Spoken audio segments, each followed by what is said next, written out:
Bonsoir. Le 90e anniversaire de la mort de Lénine demain. Le père de la révolution russe n'est plus une référence dans la Russie de Poutine. Nous en parlerons avec notre invité, l'historien Stéphane Courtois, spécialiste du communisme.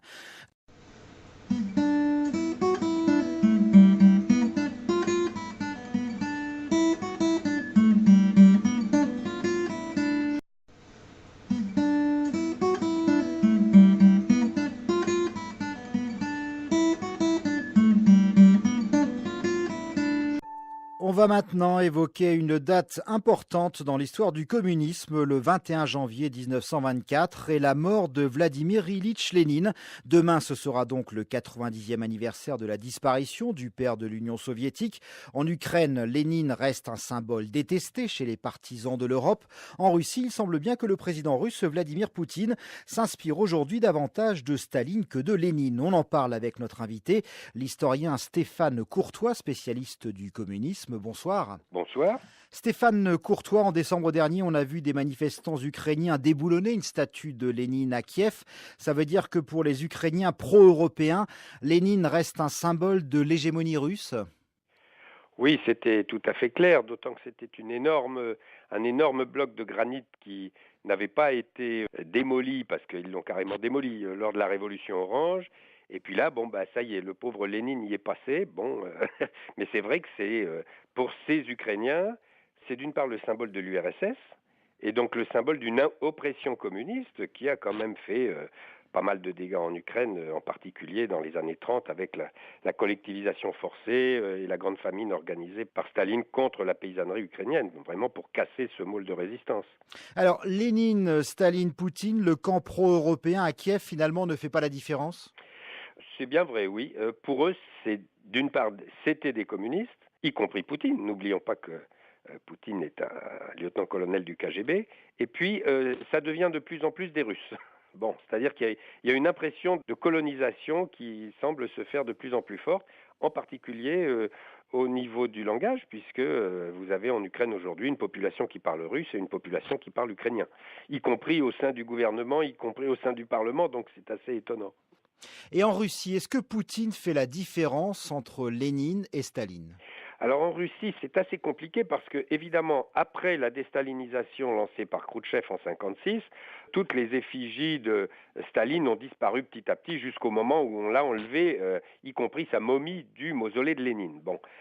Par contre, des effigies de Lénine et des statues de Lénine, il y en avait absolument partout. Et après la chute de l'URSS, elles étaient toujours là. Personne n'y a touché.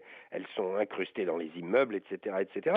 Mais par rapport au travail que fait Poutine aujourd'hui comme chef de la Russie pour essayer de reconstituer une histoire de la Russie qui soit acceptable pour les Russes d'aujourd'hui, c'est-à-dire de reconstituer une continuité historique entre la grande Russie tsariste et puis la Russie poutinienne, le problème c'est qu'au milieu, il y a eu un gigantesque désastre qui a été la Révolution d'octobre, c'est-à-dire une guerre civile terrible, une destruction générale de toute la Russie.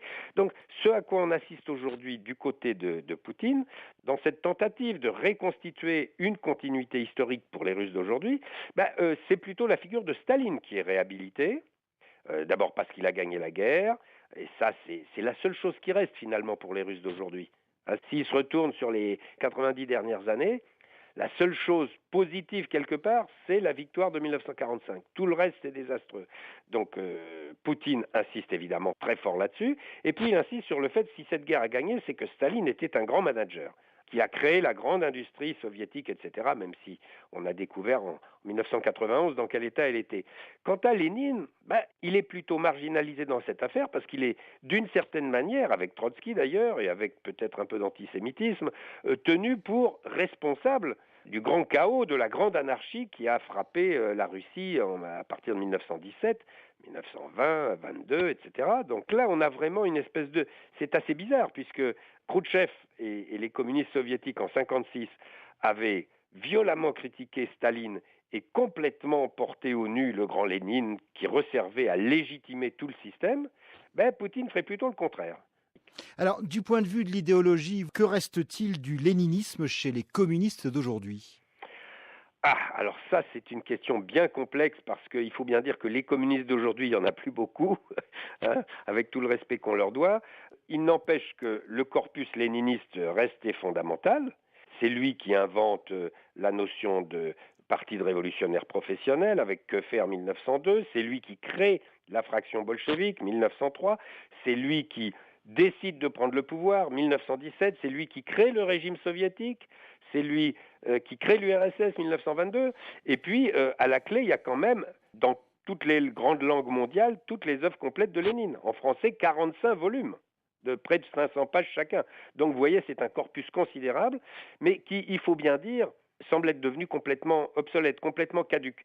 C'est-à-dire qu'on ne voit plus personne se référer à ce corpus, tout simplement parce qu'évidemment, l'effondrement de l'URSS et de tout le système, finalement, semble donner raison à ceux qui considéraient que Lénine était quelqu'un de peu raisonnable et qui avait peu le sens des réalités et qui était un utopiste et qui a mené la Russie à une grande catastrophe. Donc voilà, c'est un peu le problème. Quelle est la légitimité intellectuelle et politique de cet énorme corpus léniniste? Honnêtement, je ne vois plus grand monde s'y référer. Stéphane Courtois, merci d'avoir été l'invité de France Culture ce soir. Le journal est présenté par Stanislas Vazak.